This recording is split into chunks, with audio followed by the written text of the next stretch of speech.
Inclinemos nuestros rostros, hagamos una oración.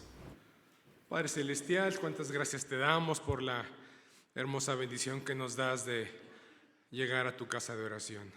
Nos gozamos y nos alegramos, Señor, porque alguien nos dijo: a la casa de Jehová iremos. Y aquí estamos, Padre Santo, delante de ti para alabar tu nombre, para glorificarte y agradecerte, Señor, las bendiciones que nos das aún sin merecer, Señor. Nos brindas tu cuidado, tu amor.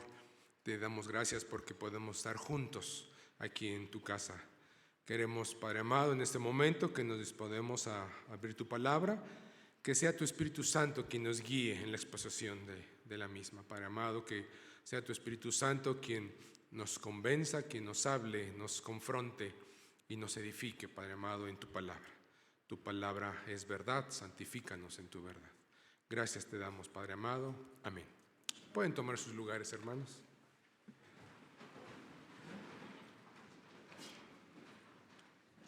Mas la hora viene, y ahora es, cuando los verdaderos adoradores adorarán al Padre en espíritu y en verdad, porque también el Padre tales adoradores busca que le adoren. Se titula la meditación de este día: el creyente y adorador incógnito. Y tiene este nombre porque pues no conocemos mucho acerca de este personaje, que resulta que no es uno, sino son varios, pero son incógnitos, no conocemos sus nombres, pero sí su participación como adoradores y creyentes al Señor. ¿Protagonista o de bajo perfil? ¿Cómo te consideras o cómo te gusta ser? ¿Protagonista, llamar la atención, ser muy reconocido, o mantenerte más bien al margen? Porque aún en un tumulto puedes manifestarte para resaltar y ser reconocido, o más bien prefieres mantenerte callado, al margen, sin que seas reconocido. Y me refiero a todas las formas de expresión, sobre todo colectivas, en las que nos vemos envueltos. Puede ser en la familia, siempre en la familia hay alguien que es más elocuente, más gracioso, siempre habla en voz alta, el que cuenta chistes, y hay alguien que es más reservado, más callado. En el trabajo sucede lo mismo, ¿sí? A veces alguien se comporta con más,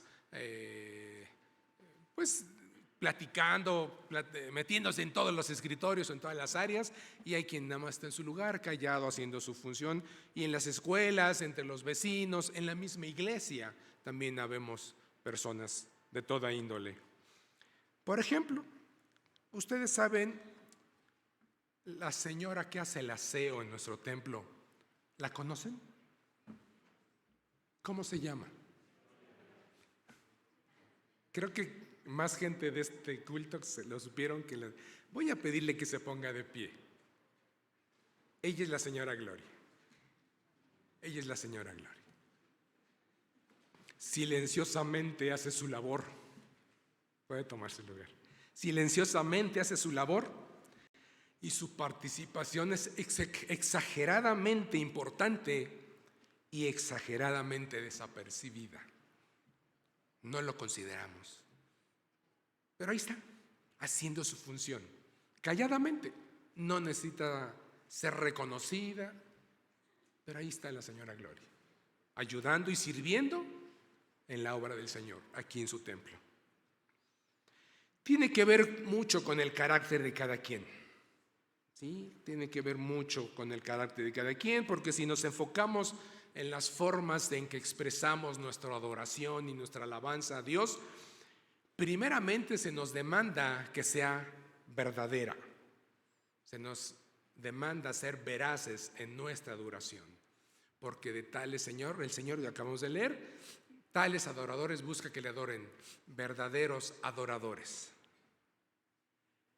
Ya la forma de manifestarse tiene que ver pues con nuestra forma de expresión, nuestro temperamento de cada cual, y cada quien lo manifiesta en forma diferente. Vemos la expresividad alegre y gozosa de David cuando entra a Jerusalén trayendo el arca. ¿Se acuerdan de ese pasaje? Cuando va con todo el ejército y traen el arca hacia la ciudad de David, a la ciudad de Jerusalén. Y David entra cantando, gozoso, saltando, brincando, porque era tal su alegría por la presencia del Señor. El arca representaba la presencia del Señor, y eso era un motivo de demasiado gozo para él, traer el arca hacia la ciudad.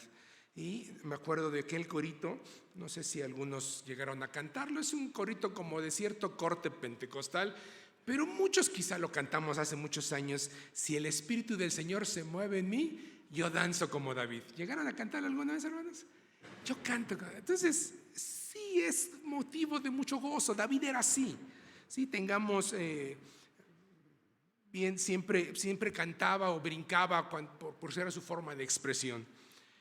Tengamos cuidado al criticar manifestaciones parecidas en las alabanzas a nuestro Dios, cuando vemos hermanos que son muy gozosos y de repente nosotros nos volvemos como críticos o como que no nos cae bien ese tipo de expresión de adoración a nuestro Dios. ¿Se acuerdan de Mical, la esposa de David?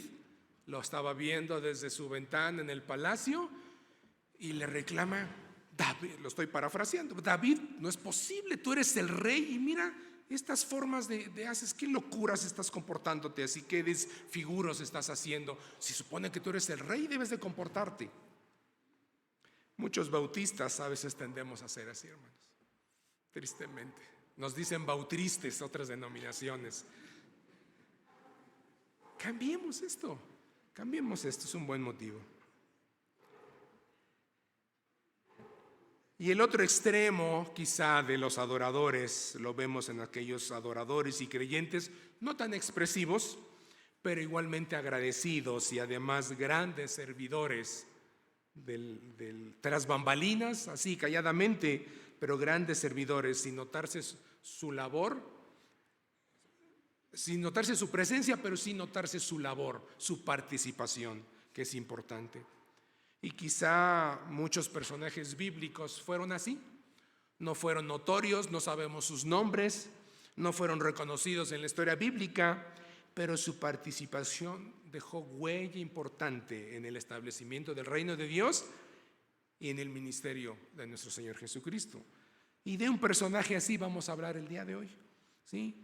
Vamos a tratar de reconocernos o identificarnos, que aún sin protagonismo, sin ser reconocidos y sin ser alabados, y tenemos que servir al Señor y continuar en el establecimiento del reino de Dios aquí en la tierra y sembradores de la semilla de nuestro Señor Jesucristo.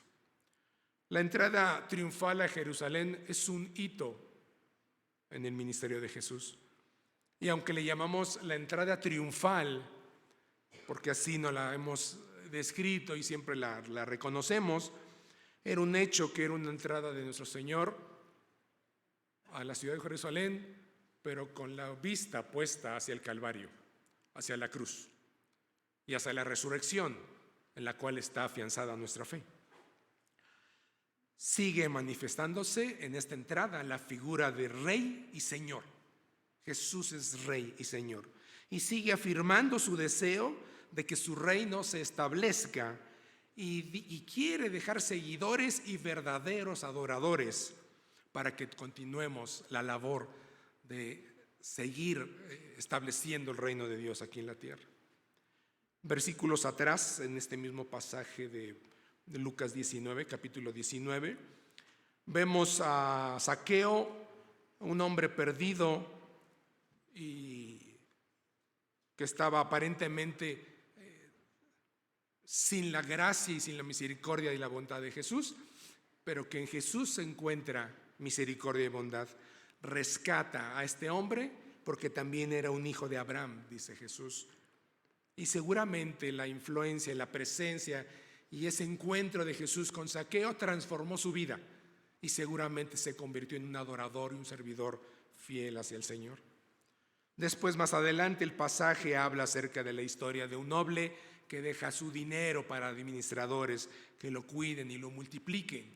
Y es una ilustración de parte del Señor que nos deja como administradores su palabra para que seamos administradores y multipliquemos, ¿sí?, la siembra, la cosecha, sea un gran cultivo al esparcir el evangelio como una semilla que siembra, da cosecha y se multiplica. Se nos ha delegado este hermoso ministerio y privilegio y responsabilidad a todos los creyentes. Y a pesar de que el reino de Dios se establece, siempre habrá enemigos del rey y de su reino. Siempre habrá enemigos de Jesús que impiden, que no quieren que el reino de Dios se establezca. La llegada a Jerusalén para dirigirse, Jesús ya sabía lo que iba a suceder solo unos días después. Él era el rey y sabía perfectamente el desenlace en que iba a terminar todo. La ciudad en esos días era un tumulto, estaban a punto de celebrar la fiesta de la Pascua, así que Jerusalén era el centro religioso del país y mucha gente iba a todas partes, de todas partes hacia Jerusalén, para poder participar de este acto, de esta celebración tan tradicional, sí, finalmente para la nación, para poder adorar al rey, al Dios de sus padres. Al igual que entonces hoy Jesús sigue esperando que adoradores vengamos y adoremos en espíritu y en verdad por sus bondades, por su amor, y que adoremos con sinceridad, con veracidad, y vengamos juntos aquí a la casa de Dios, a la casa de oración, como Jesús le llamaba. Y juntos. No puede usted quedarse en su casa que dirá adorar al Señor. No puede quedar usted, yo no voy a la iglesia porque son muy hipócritas o son muy pecadores o no, nadie me saluda, yo mejor me quedo en mi casa, yo oro la Biblia, yo aquí canto. No. Jesús desea que vengamos en comunión unos con otros para adorarle. El contexto describe que Jesús iba camino hacia Jerusalén. Subiendo a Jerusalén, estaba en una zona alta, así que había que ir subiendo para llegar a la ciudad. Y viene por el monte de los Olivos, y antes de llegar a Betania y Betfagé, les indica a dos de sus discípulos que ciertas indicaciones precisas que él quería que sucediera, que ya leímos ahorita en el pasaje. ¿No se ha preguntado cómo Jesús sabía que había un pollino atado? ¿Cómo lo sabría? ¿Y cómo sabría Jesús que nunca había sido montado? ¿Y cómo supo que alguien les iba a preguntar la razón por la que lo estaban desatando y lo estaban llevando? Jesús es Rey y Señor. Jesús es Dios. Y Él es soberano sobre todas las cosas. Y Él lo sabe todo. Sabe la misma naturaleza, sabe cómo va a estar el clima, sabe cuándo va a llover. Pudo calmar una tempestad en el mar. Así que también de la naturaleza es Señor. Así que también era dueño de los burritos. Pero también Jesús sabía las Escrituras. Conocía que más de 400 años antes Zacarías había escrito ya una profecía acerca de este evento, de la forma en que entraría este rey justo, salvador y humilde. Zacarías 9:9 dice: alégrate mucho, hija de Sión, da voces de júbilo, hija de Jerusalén. He aquí tu rey vendrá a ti justo y salvador, humilde y cabalgando sobre un asno, sobre un pollino, hijo de asna. Considera, si sabía todo en relación a un burrito, ¿no sabrá toda la situación de tu vida? Todo cuanto te pasa, tus problemas, tus tristezas, tus angustias, tus enfermedades, tus carencias, tus gozos, tus beneficios, tus planes, todo lo sabe el Señor. Él es Rey, es Señor y es Dios mismo. Es omnisciente, lo sabe todo. Palabras, todas tus preocupaciones. Ese mismo le comprobó la mujer samaritana. ¿Se acuerdan la mujer samaritana cuando dijo: me ha dicho todo cuanto he hecho?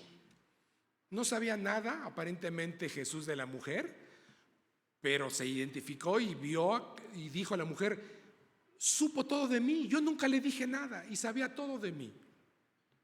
Palabras antes de esta conversación con la mujer, le afirmaba a esa mujer que ya era el tiempo y ahora el tiempo en que los verdaderos adoradores adorarían al Padre en espíritu y en verdad.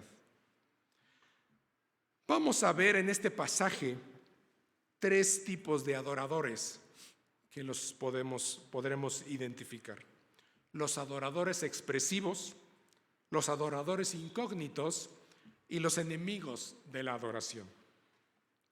Los adoradores expresivos. No fue una llegada sorpresiva de parte de Jesús a Jerusalén. Ya se sabía, ya se había corrido el rumor: Jesús va a llegar, va a venir Jesús.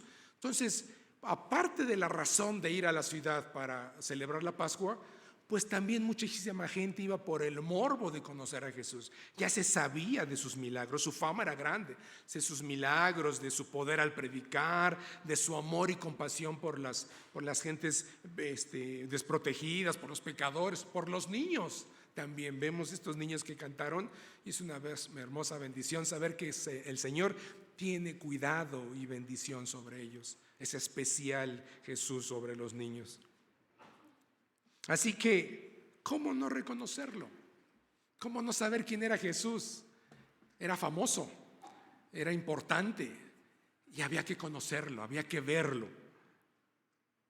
Y quizá también muchos con el deseo de alabarle, de agradecer a Dios por la presencia de Jesús entre su pueblo. Y la gente estaba expectante por su llegada. La gente estaba expectante por su llegada, porque Dios había puesto en sus corazones el deseo de alabar y amar a su Dios, a amar al Rey, y lo hacían expresivamente, ¿sí? A grandes voces. Y no era una multitud de gente, no era una convocación de unas 30, 40 personas, era una multitud. Así que buena parte de la ciudad estaba ahí presente, expectantes de esta llegada, esperando lo que llegara. Dice el versículo 35 al 38. Y habiendo echado sus mantos sobre el pollino, subieron a Jesús encima. Y cuando llegaban ya cerca de la bajada del monte de los olivos, toda la multitud de los discípulos, gozándose, comenzó a alabar a Dios a grandes voces por todas las maravillas que habían visto. Todas las maravillas que habían visto. Diciendo: bendito el Rey que viene en el nombre del Señor, paz en el cielo y gloria en las alturas. ¿A qué le recuerda esta expresión de esta gente, hermano? ¿Dónde más escuchamos o leímos algo semejante de adoración a nuestro Dios, a Jesús? Cuando nació. Vean las formas que Dios siempre va a hacer que Jesús sea reconocido. Desde su nacimiento, en la entrada triunfal, cuando resucitó y cuando lo veamos en gloria, cuando venga por segunda vez por su iglesia, hermano. Habrá motivo de alegría, de gozo para alabar a Jesús y decirle: bendito el Rey que viene en el nombre del Señor. Gloria a Dios en las alturas. Será motivo de mucho gozo. Zacarías ya lo había profetizado, ya leímos: alégrate mucho, hija de Sión, da voces de júbilo, hija de Jerusalén, he aquí tu Rey vendrá a ti. Era característico del pueblo de Dios sus alabanzas expresivas con gran júbilo. Vimos la referencia sobre el rey David. Nada detenía su alegría, lo expresaban con sumo gozo, con suma alegría. Los evangelios paralelos del pasaje que leímos sobre esta entrada de Jesús a Jerusalén describen que las personas tendían sus mantos sobre el suelo como una especie de tapete, y además agitaban ramas de árboles, vitoreándolo y ensalzando su nombre por su presencia, por su reconocimiento como el rey de su pueblo.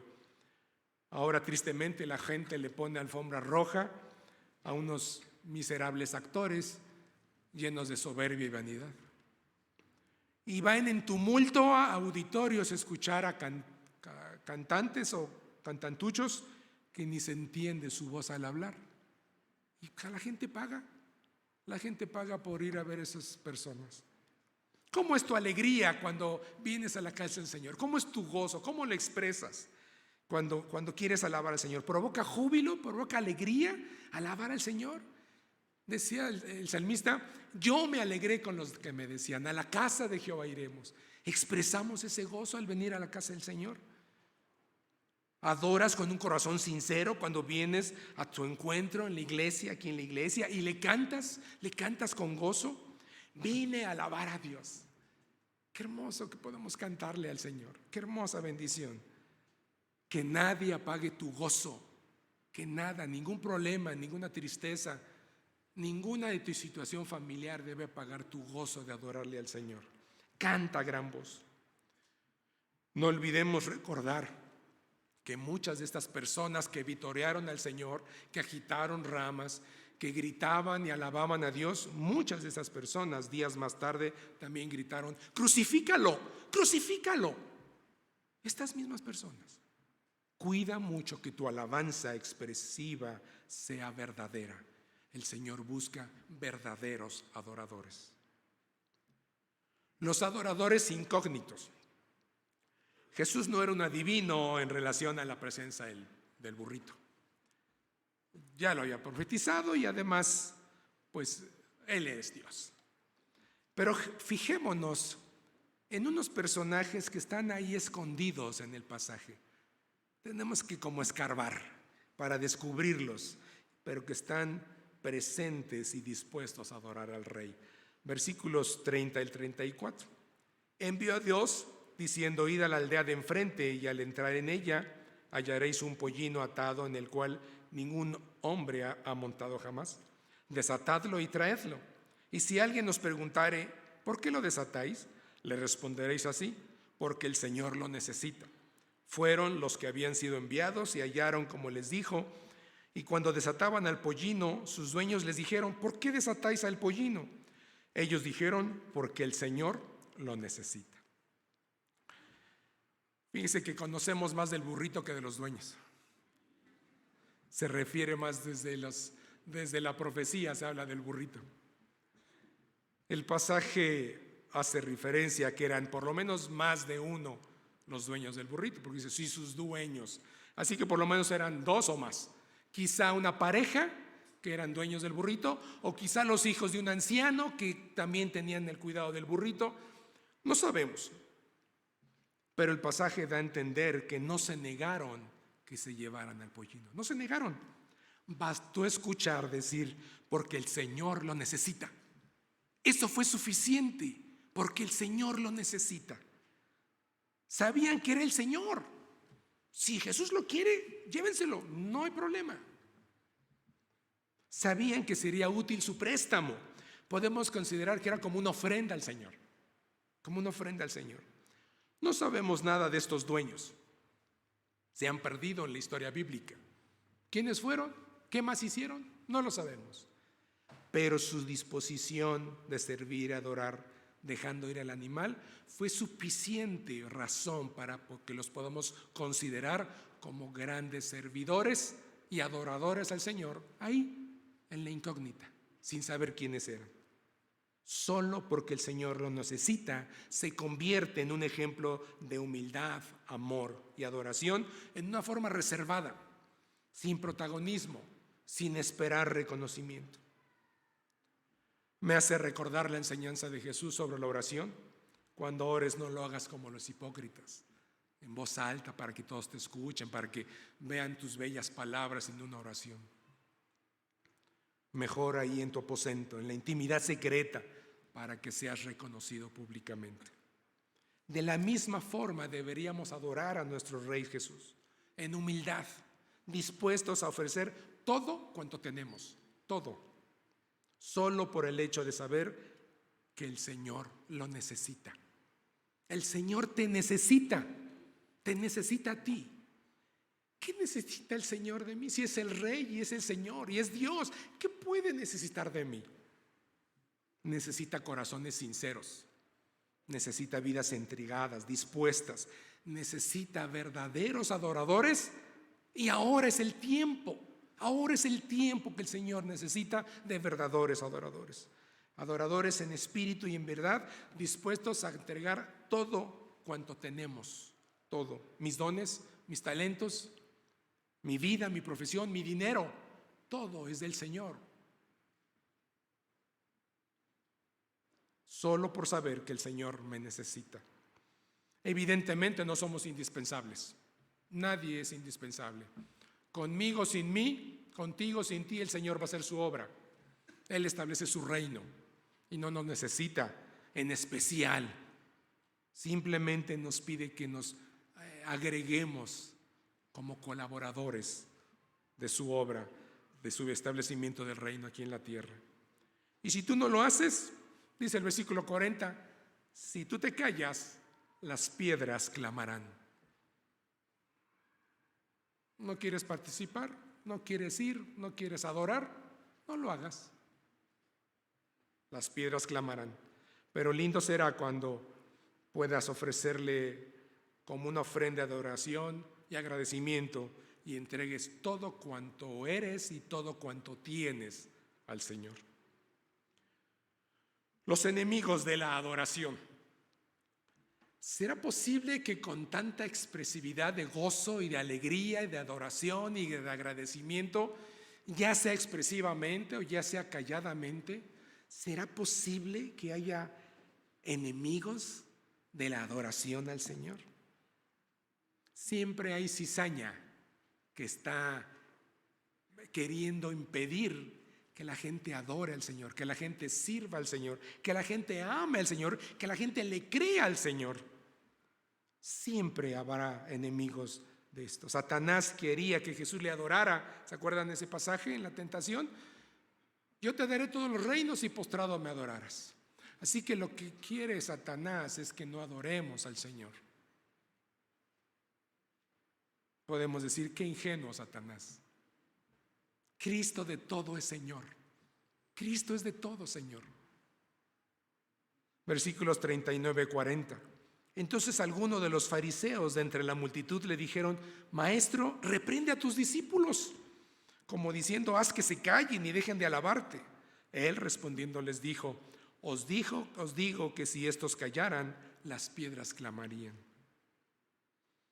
¿Te has fijado que siempre hay alguien que llega a la iglesia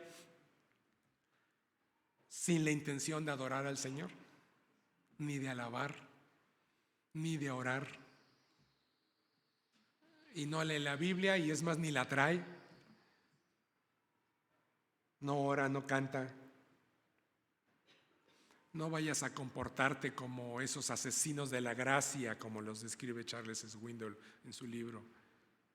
Esos que critican y matan la gracia y la bondad mostrada de Dios en nosotros. Intentan disuadir que los adoradores sigan adorando de corazón sincero y agradecido. En el párrafo anterior, acerca de la parábola de las 10 minas, también hace referencia de los enemigos de Jesús, de los enemigos del reino. Después de que reconoce a los fieles administradores que hicieron multiplicar estas minas o ese dinero, confronta severamente a sus enemigos. Versículo 27 de este capítulo 19.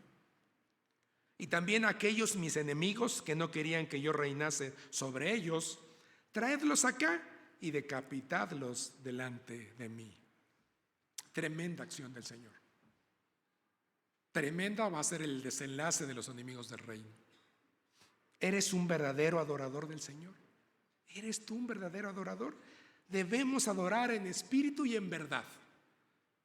Tales adoradores es los que está buscando el Señor. Y ahora es el tiempo de adorar. Ahora es el tiempo de adorar. No esperes a que te sientas bien, no esperes a que tengas ánimo, no esperes a que se te quiten las ganas de mejor quedarte en tu casa, que estoy muy cansado, que va a haber un partido. No esperes a que no suceda nada para poder venir a la iglesia. Dispón tu vida, tu espíritu, tu mente, tu corazón, todo tu ser para adorar al Señor. Olvídate del protagonismo, olvídate de ser reconocido. Ahí, mantente al margen. Adora al Señor en tu corazón, en tu mente, con sinceridad. Él ve tu corazón. Identifícate también con esos adoradores incógnitos, dispuestos a dar todo al Señor solo porque Él lo necesita. Inclinemos nuestros rostros, hermanos, y oramos. Gracias, Señor, por tu palabra. Gracias porque nos permites estar aquí para adorarte. Gracias porque nos permites alabarte y nos podemos gozar unos con otros. Gracias, Señor, porque nos hablas a lo más profundo de nuestro corazón. Te suplicamos, Padre amado, que quites de nuestras vidas cualquier indicio de soberbia, de vanidad, de orgullo, de crítica. No queremos, Señor, nunca ser enemigos de tu adoración. Permite que tu iglesia te alabe, te adore, te sirva y sigamos siendo partícipes del establecimiento del reino de Dios aquí en la tierra. Gracias, Jesús, por tu amor. Gracias por esa entrada que va dirigida hacia la cruz, en la cual tenemos redención y vida eterna. En el nombre de Jesús. Amén. Dios les bendiga, hermano.